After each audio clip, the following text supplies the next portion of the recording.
আবারও নিয়ে চলে এলাম নতুন একটি ভিডিও।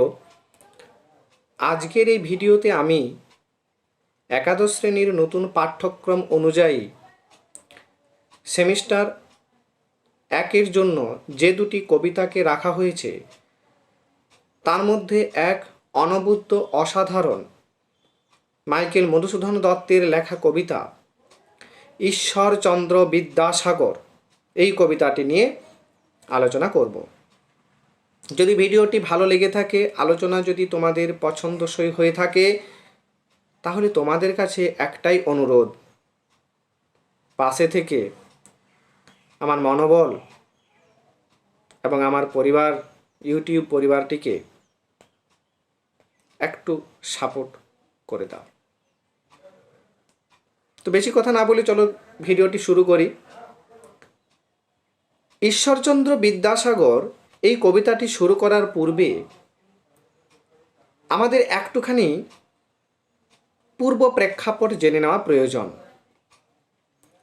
তবে আমরা বুঝতে পারব যে কবিরা কেন এ ধরনের লেখালেখি করেন। এখন মনে তো প্রশ্ন হতেই পারে, মধুসূদন দত্ত বিদ্যাসাগরকে নিয়ে কবিতা লিখলেন কেন? তার সময় তো আরও অনেকজন ছিলেন। সেই প্রশ্নের মীমাংসার জন্যই আমাদের একটুখানি পূর্ব পরিচিতি জেনে নিতে হবে। তো আমরা একটু জেনে নিই। মাইকেল মধুসূদন দত্ত মহাশয় 1824 খ্রিস্টাব্দের 25শে জানুয়ারি দত্ত বংশে জন্মগ্রহণ করেছিলেন। বিদ্যাসাগর মহাশয় এনার চেয়ে 4 বছর পূর্বে পশ্চিম মেদিনীপুর জেলার বীরসিংহ গ্রামে বীর পুরুষ, অমর পুরুষ,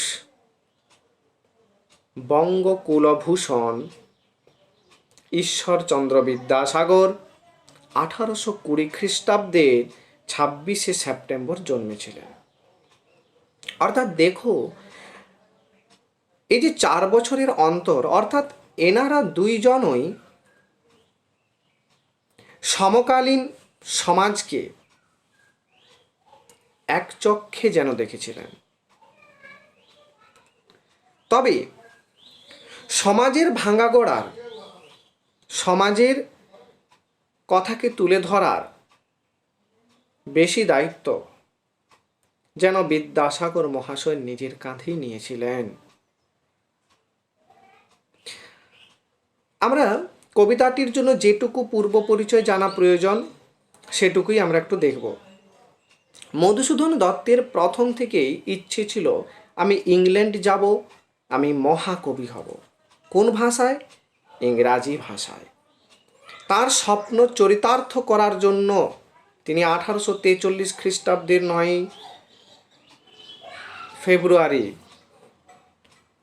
ওল্ড মিশন চার্চে গিয়ে আর্ক ডিকন ডিয়ালট্রি নামক এক ধর্ম যাজকের কাছে খ্রিস্টান ধর্ম গ্রহণ করে নিয়েছিলেন। তিনি বিবাহ করেছিলেন রেবেকা অক্টাভিস নামের এক তরুণীকে। যদিও তার প্রথম বিবাহের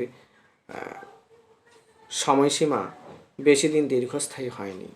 1855 খ্রিস্টাব্দে কবিকে তার প্রথম পত্নী ছেড়ে চলে গেলেন।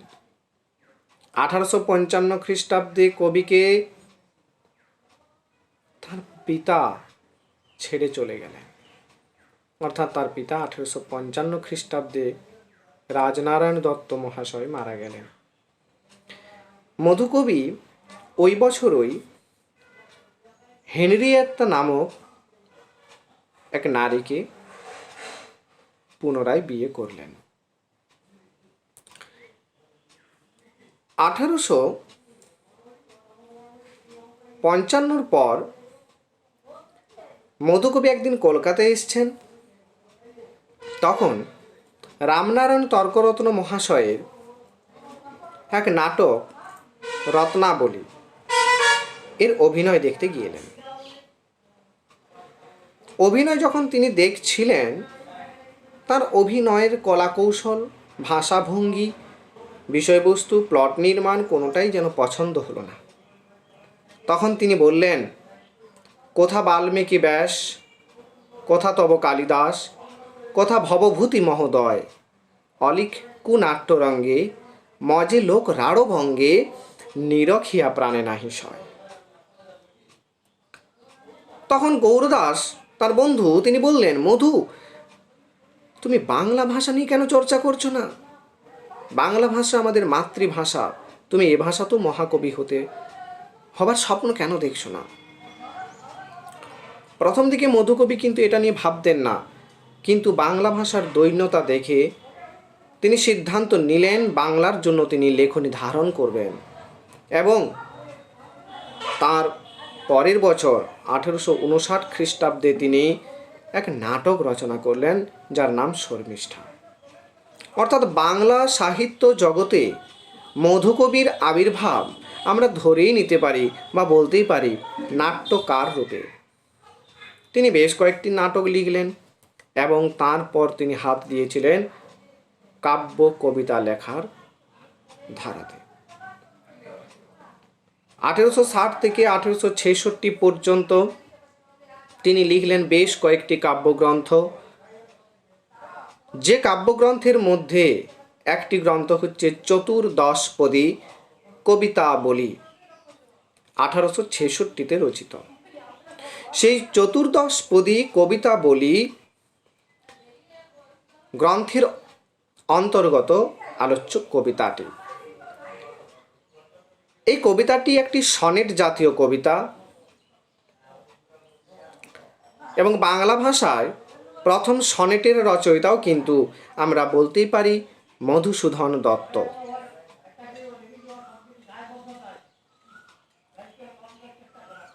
এই মধুকবি সাহিত্যিক হিসেবে বিশেষ সমাদর খ্যাতি অর্জন করে নিয়েছিলেন বঙ্গবাসীর হৃদয়ে। তথাপি তিনি অর্থাভাবে, অর্থ কষ্টে দিনের পর দিন অতিবাহিত করছেন। মধুকবি যখন 1863 খ্রিস্টাব্দে ইংল্যান্ডে গেলেন ব্যারিস্টারি পড়ার জন্য, তখন তিনি তার সমস্ত জমিদারের পত্তনের দায়িত্ব দিয়ে গেলেন। দেখো, এখানে আমি একটু লিখে রেখেছি, এই তথ্যগুলোকে একটু তোমাদের সামনে তুলে ধরার চেষ্টা করব আমি।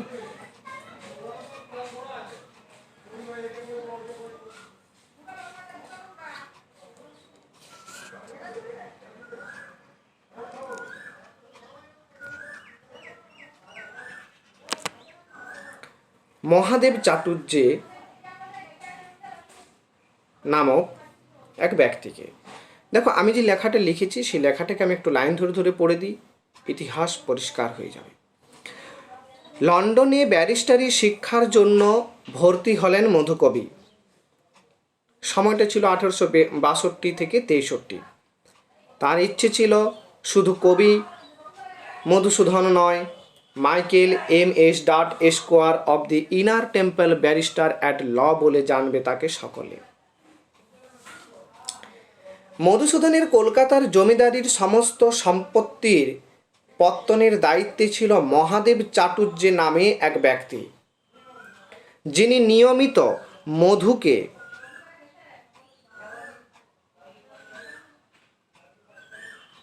ইংল্যান্ডে টাকা পাঠাবার কথা দিয়েছিল এবং তার জামিন ছিলেন বন্ধু দিগম্বর মিত্র। কলকাতা ত্যাগের পূর্বে মহাদেব চ্যাটার্জির সাথে মধুকবির কথোপকথন হয় পত্তনের মুনাফার মাসিক 150 টাকা তার স্বদেশে বসবাসকারী স্ত্রীকে দেওয়া হবে। অর্থাৎ মধুকবি যখন ইংল্যান্ডে গিয়েছিলেন, তিনি সাথে করে কিন্তু তার স্ত্রী হেনরিয়েত্তাকে নিয়ে যাননি। কিন্তু তার স্ত্রীকে কোনো রকম টাকা না দেওয়ায় তার স্ত্রী হেনরিয়েটা শিশু পুত্রকে সাথে নিয়ে অনাহারে দেশ ছেড়ে মধুসূদনের কাছে 1863 খ্রিস্টাব্দের 2রা মে ইংল্যান্ডে চলে আসেন। শিশুপুত্রটির নাম হচ্ছে অ্যালবার্ট নেপোলিয়ন দত্ত। তখনও শর্মিষ্ঠা কন্যাটি তার জন্মায়নি। দেশে মধুসূদনের ন্যায্য পাওনা প্রায় 4000 টাকা ছিল। তথাপি ইংল্যান্ডে মধুসূদনকে অর্থাভাবে দিন কাটাতে হয়। কলকাতায় তাদের যে জমিদারি ছিল তার আয় বাৎসরিক প্রায় 1500 টাকা। ওই সম্পত্তি যদি কথাকার, এটা কথাকার হয়ে গেছে আমার লেখাটা, এটা তথাকার হতো, মানে তখনকার দিনের ল্যান্ড মর্টেজ সোসাইটিতে বন্ধক রাখা হয়, তাহলে নাকি 15,000 টাকা পর্যন্ত পাওয়া যেতে পারত। এমনই তথ্য তিনি বিদ্যাসাগরকে লেখা এক চিঠিতে জানিয়েছিলেন। তিনি বিদ্যাসাগর মহাশয়কে 3খানা চিঠি লিখেছিলেন। তার মধ্যে তিনি এটি জানিয়েছিলেন যে তুমি আমাকে স্বদেশ থেকে টাকা পাঠাও, আমি ইংল্যান্ডে অনেক কষ্টে দিন কাটাচ্ছি, প্রয়োজন হলে আমার পত্তনির যে দলিল দস্তাবেজ রয়েছে সেগুলি তুমি বন্ধক রেখে আমাকে টাকা পাঠাও। বন্ধক রাখলে তুমি কত টাকা পেতে পারো তারও কিন্তু উল্লেখ আমরা এখানে করে দিলাম, দেখিয়ে দিলাম। এরপর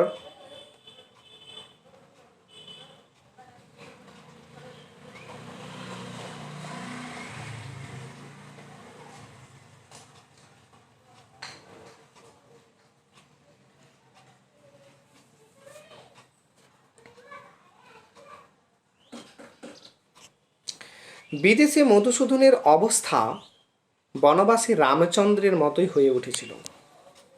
কারণ বনবাসী রামচন্দ্র যেমন রাজার পুত্র ছিল, মধুকবিও কিন্তু খুব গরিব পরিবারের সন্তান ছিলেন না। কিন্তু ভাগ্য বিপর্যয়ের কারণে এই দুই পুরুষই নিজ সম্পত্তি থেকে বঞ্চিত হয়েছিল। বিরাট সম্পত্তি থাকা সত্ত্বেও তিনি ভিখারি। দেশে মধুকবির বন্ধু বান্ধবের অভাব ছিল না। তার বন্ধুবর্গের মধ্যে অনেকে ধনী, অনেকে প্রতিপত্তিশালী ছিল, তবে বিদেশে তার দুঃসময়ে কেউ তার পাশে থাকেনি। বিদেশে তার এই অভাব অনটনের মধ্যে দেশের যে মহাপুরুষের মুখ তার চোখে ভেসে উঠেছিল তিনি হলেন ঈশ্বরচন্দ্র বিদ্যাসাগর। দেশে যিনি ছিলেন বন্ধু, বিদেশে তিনি হয়ে উঠলেন মধুকবির গুরু। তাই বিদ্যাসাগরের কাছে বিদেশের সমস্ত দারিদ্রতার কথা তুলে ধরে মধুকবি কয়েকটি চিঠি লিখলেন, যে চিঠির প্রতিটি ছত্রে ছত্রে লক্ষ্য করা যায়। আমরা বললাম মধুকবি সর্বমোট বিদ্যাসাগরকে 3টি চিঠি লিখেছিলেন। যে চিঠির প্রতিটি ছত্রে ছত্রে লক্ষ্য করা যায় মধুকবির দারিদ্রতার সাথে সংঘর্ষের চিত্র। তিনি বিদ্যাসাগরকে চিঠি লিখে জানান, যদি তার অর্থের কষ্ট শীঘ্র সমাধান করতে না পারেন তাহলে বিদেশে তার মৃত্যু সুনিশ্চিত। মধুকবির বিশ্বাস ছিল বিদ্যাসাগর মহাশয় তাকে যেভাবেই হোক এ আসন্ন বিপদ থেকে উদ্ধার করবেনই। কেননা তিনি এক চিঠিতে সরাসরি লিখেছিলেন, কেহ কোনো বিপদে পড়িয়া তোমার নিকট প্রত্যাখ্যাত হইয়াছে তাহা তো শুনি নাই। অবশেষে 1865 খ্রিস্টাব্দের শেষ ভাগে বিদ্যাসাগর মহাশয় মধুসূদনকে অর্থ দিয়ে সাহায্য করেছিলেন এবং তার ওই এটা তার ওই নয়, এটা তার ই হতো, হস্যই হতো, এটা হস্যই পরিবর্তে ওই হয়ে গেছে।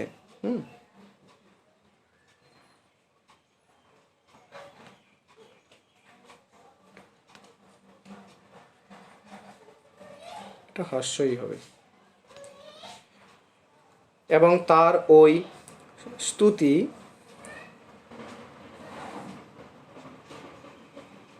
গাইতে গিয়ে মধুকবি বিদ্যাসাগরকে নিয়ে লিখলেন অমর এক কবিতা, যা আমাদের পাঠ্য বিষয়।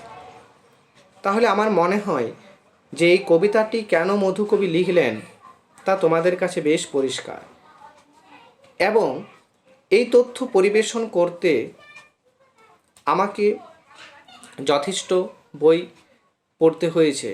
তাই তোমাদের কাছে অনুরোধ, এই প্রথমবার ইউটিউবে এই ভিডিওর মাধ্যমে আমরা এই কবিতাটির পূর্ব পরিচিতি লেখার ঘটনা তোমাদের সামনে তুলে ধরলাম। এর আগে কোনো ভিডিওতে তোমরা এটা পাবে না। এই প্রশ্নের মীমাংসা কিন্তু তোমাদের কোনোদিনই হবে না যে কেন মধুকবি বিদ্যাসাগর মহাশয়কে এই চিঠিটি লিখেছিলেন। আমি পরিষ্কার করে দিলাম। যদি এই আলোচনা ভালো লেগে থাকে অবশ্যই পাশে থাকো। এবার আমরা কবিতাটির দিকে আলোচনা শুরু করব। দেখো কবিতার আলোচনা কি বলছে। প্রথমেই আমরা পরিষ্কার করে দিলাম ইতিহাসটা, যে কেন কবিতাটা লিখেছেন। আমরা কবিতার আলোচনার প্রথম লাইনে কি দেখতে পাচ্ছি, মধুকবি ঈশ্বরচন্দ্র বিদ্যাসাগরকে বলছেন, বিদ্যার সাগর তুমি বিখ্যাত ভারতে, তুমি বিদ্যার সাগর। আমরা যখন সমুদ্রের এক প্রান্তে গিয়ে দাঁড়াই তখন আমাদের মন থেকে যেন এক কথা ভেসে আসে, আমি কত ছোট। আমি যখন বিশাল পর্বতের সামনে গিয়ে দাঁড়াই আমার মন থেকে ভেসে আসে, আমি কত ছোট। মহাপৃথিবীর মধ্যে আমার কি অস্তিত্ব তা যেন আমরা খুঁজে পাই না। সেই মহাবিশ্বের মধ্যে বিদ্যাসাগর মহাশয় কখনো সমুদ্রের মতো, কখনো পাহাড়ের মতো নিজের পরিচয় স্থাপন করে গেছেন। বিদ্যা দিয়ে তিনি প্রতিটি মানুষকে যেন ভোলাতে পেরেছেন। প্রতিটি মানুষের অন্তরে তিনি যেন জ্বালতে পেরেছিলেন জ্ঞানের প্রদীপ। তাকে পণ্ডিত বলা হয়। এবং এই যে ঈশ্বরচন্দ্র বিদ্যাসাগর বলা হচ্ছে, বিদ্যাসাগর কিন্তু তার একটা উপাধি। বিদ্যাসাগরটা হচ্ছে তার একটা উপাধি। এই উপাধিটি কে দিয়েছিল? ফোর্ট উইলিয়াম কলেজে যে সমস্ত মানুষেরা অধ্যাপনা করতেন এনারা 1863 দিকে, এই ভুল বললাম, 1843ও নয়, মনে হচ্ছে 1841 হবে, এটা 1841 হবে একদম। 1841 খ্রিস্টাব্দে ফোর্ট উইলিয়াম কলেজে যারা অধ্যাপনা করছিলেন এনারা ঈশ্বরচন্দ্র বন্দ্যোপাধ্যায় মহাশয়কে বিদ্যাসাগর উপাধিটি দিয়েছিলেন। সেই রেশ ধরেই মধুকবি বলছেন, বিদ্যার সাগর তুমি বিখ্যাত ভারতে, ভারতে তোমাকে কে না জানে, করুণার সিন্ধু তুমি সেই জানে মনে। প্রত্যেকটি বিশ্ববাসী তাদের অন্তরের মধ্যে একথাটি ভালো মতো জানে, তুমি করুণার সিন্ধু। দিন যে দিনের বন্ধু, তুমি শুধু করুণার সিন্ধু নও। যে ব্যক্তিটি দরিদ্র তুমি তার একান্ত বন্ধু। তাই বলছে দিন যে, দিন শব্দের অর্থ এখানে দরিদ্র, বানানটি যদি দয় হস্যি থাকতো তাহলে হতো দিবস। এখানে দয় দীর্ঘই আছে, মানে দরিদ্র, দৈন্য। দিন যে, দরিদ্র যে, দিনের বন্ধু, তুমি সেই সমস্ত দরিদ্র মানুষদের একান্ত প্রিয় বন্ধু। এখানে দিনকে, এখানে মধুকবি নিজেকেই না বলছে যে ইংল্যান্ডে আমার অবস্থা, তোমাকে তো চিঠি লিখে আমি জানাচ্ছি আমি দরিদ্র দৈন্য অবস্থায় এখানে দিন যাপন করছি, অর্থাকষ্টে আমি ভুগছি, তুমি আমার একান্ত বন্ধু। উজ্জ্বল জগতে হেমাদ্রির হেমকান্তি অম্লান কিরণে। হেমাদ্রি শব্দের অর্থ হচ্ছে যে পর্বতটির রং সোনার মতো উজ্জ্বল। এখানে আমরা সুমেরু পর্বতের দিকেও একটু দৃষ্টিপাত করতেই পারি শব্দটির মানে। তো কি বলছে? উজ্জ্বল জগতে হেমাদ্রির হেমকান্তি। হেমকান্তি কথার অর্থ হচ্ছে স্বর্ণপ্রভা। হেম শব্দের অর্থ স্বর্ণ বা সোনা, কান্তি শব্দের অর্থ হচ্ছে প্রভা, আলো, কিরণ। অম্লান কিরণে, অম্লান কথার অর্থ হচ্ছে অমলিন।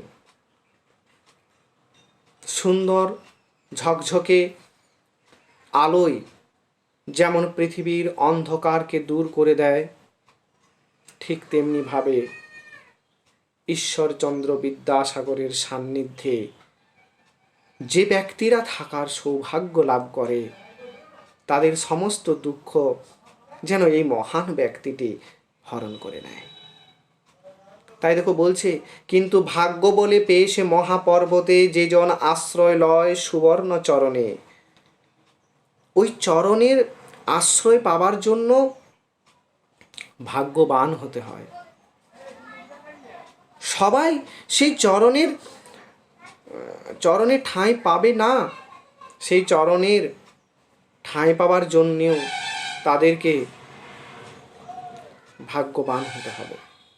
তাই বলছে, কিন্তু ভাগ্য বলে, অর্থাৎ ভাগ্যের যে ক্ষমতা, ভাগ্য বলে পেয়ে সে মহাপর্বতে। তাহলে এখানে আমরা অনুমান করতেই পারবো বা সহজেই বলতে পারবো, দেখো যে মহাপর্বত বলতে এখানে কাকে বলা হয়েছে, সুমেরু পর্বতকে নাকি ঈশ্বরচন্দ্র বিদ্যাসাগরকে? এগুলো পরীক্ষায় প্রশ্ন আসতেই পারে, মহাপর্বত বলতে আসলে কার কথা বলা হয়েছে। উত্তর হবে ঈশ্বরচন্দ্র বিদ্যাসাগর। যে জন আশ্রয় লয় সুবর্ণ চরণে, যে ব্যক্তিটি আশ্রয় নিতে পারে সেই সুবর্ণ, সেই সোনার চরণে, সেই জানে কত গুণ ধরে কত মতে। সেই ব্যক্তিটি একমাত্র জানতে পারবে যে সেখানে কত গুণ সর্বদাই ঝরে পড়ছে, সহস্র ধারায় প্রবাহিত হচ্ছে কত সুধারস। আমরা পথিক হয়ে, আমরা চাতক হয়ে যদি সেই মহাপুরুষটির কাছে দাঁড়াতে পারি, আমাদের মনের তৃষ্ণা, আমাদের অন্তরের তৃষ্ণা সমস্ত কিছু মিটিয়ে দেওয়ার দায়িত্ব যেন ওই মহাপুরুষটি নিয়ে থাকে। কি সেবা তার সে সুখ সদনে। সেখানে সুখ সদনে কথার অর্থ হচ্ছে গৃহে, সদনে শব্দের অর্থ হচ্ছে গৃহে, সুখ সদনে।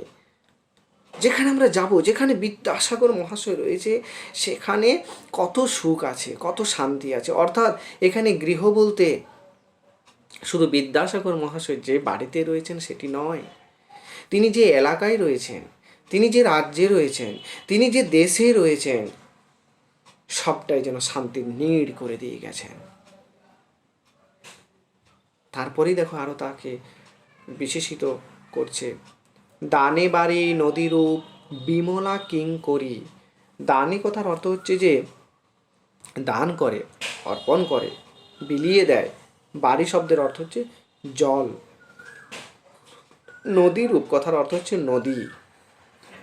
বিমলা কিঙ্করী, বিমলা শব্দের অর্থ হচ্ছে স্বচ্ছ নির্মল, আর কিঙ্করী শব্দের অর্থ হচ্ছে ভৃত্য বা চাকর। বলছে নদী যেমন নিজেকে দাসী মনে করে, চাকর মনে করে, ভৃত্য মনে করে সমস্ত মানুষের তৃষ্ণা মেটানোর দায়িত্ব পালন করে থাকে, ঠিক তেমনভাবে মানুষের দুঃখ কষ্টকে হরণ করার জন্যে স্বয়ং ঈশ্বর যেন ঈশ্বরচন্দ্র হয়ে এসছেন।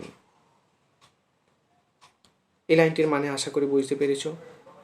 তারপরে লাইন দেখো বলছে, যোগায় অমৃত ফল পরম আদরে দীর্ঘ শির তরুদল দাসরূপ ধরি।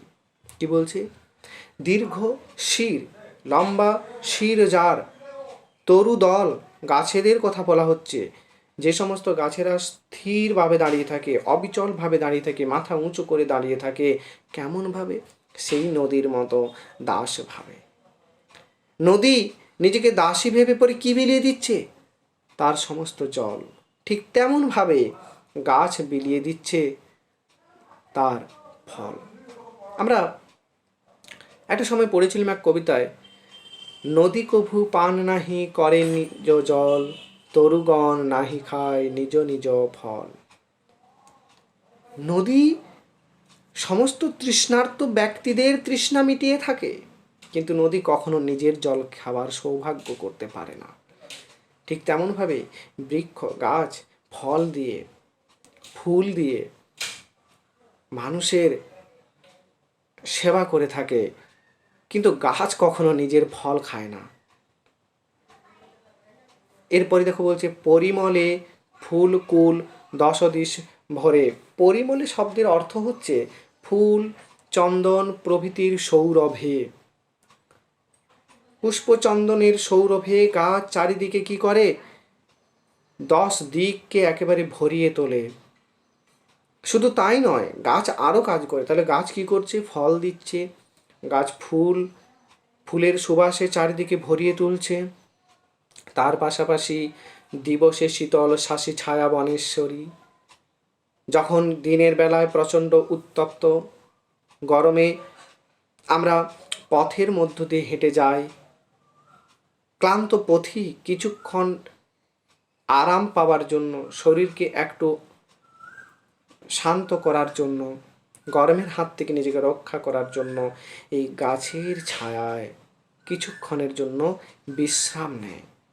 তাই দিবসের শীতল শাসী ছায়া, দিনের বেলায় প্রচণ্ড গরম, সেই গরমকে গাছ কী করছে? আটকে দিচ্ছে এবং বর্ষণ করছে কি? ঠান্ডা শীতল পরিবেশ। ঠিক তেমনভাবে বিদ্যাসাগর মহাশয় তার জীবনে শত সমস্যা থাকা সত্ত্বেও যখন কোনো ব্যক্তি তার কাছে কোনো সমস্যা নিয়ে উপস্থিত হয়েছেন, তিনি তৎক্ষণাৎ সেই সমস্যার সমাধান করার লক্ষ্যে ছুটে গেছেন। তাই বিদ্যাসাগরকে কখনো নদী, কখনো পর্বত, কখনো গাছের সাথে তুলনা করেছেন মধু কবি মধুসূদন দত্ত। একেবারে অন্তিম চরণে কি বলা হচ্ছে দেখে নি। নিশায় সুশান্ত নিদ্রা ক্লান্তি দূর করে। এবং রাত্রিবেলায়, দিনের বেলা কি করছে গাছেরা? গরম উষ্ণ হাওয়াকে আটকে দিচ্ছে এবং পথিককে বর্ষণ করছে শীতল ঠান্ডা হাওয়া। এবং রাত্রিবেলা নিশা, রাত্রিবেলা সুশান্ত নিদ্রা। সুশান্ত মানে হচ্ছে অতিশয় শান্ত। সু হচ্ছে এখানে একটা উপসর্গ। শান্ত আমরা জানি, সুশান্ত মানে হচ্ছে সেটাকে একটু উৎকর্ষতা প্রদান করছে। যেমন শীতল আর সুশীতল শব্দ দুটো। রাত্রিবেলায় সুশান্ত অর্থাৎ অতিশয় শান্তির ঘুম হচ্ছে, সমস্ত ক্লান্তি দূর হয়ে যাচ্ছে এই গাছেদের শীতল হাওয়ার কারণে। ঠিক তেমনিভাবে বারবার বলছি, মধুকবি বলছেন বিদ্যাসাগর মহাশয়ের চরণ রেণু যে ব্যক্তি স্পর্শ করতে পেয়েছে, সেই চরণে যে ব্যক্তি ঠাঁই পেয়েছে, সেই মানুষটির যে ব্যক্তি আশীর্বাদ পেয়েছে, সেই ব্যক্তিটির যে মানুষ প্রেম ভালোবাসা পেয়েছে, সে ধন্য। পৃথিবীতে তার জন্ম সার্থক। তাই মধুকবি ঈশ্বরচন্দ্র বিদ্যাসাগরকে নিয়ে এই কবিতাটি লিখেছিলেন। আশা করব ভিডিওটি সকলের ভালো লাগবে। যদি ভালো লেগে থাকে লাইক, শেয়ার, কমেন্ট করতে একেবারেই ভুলো না।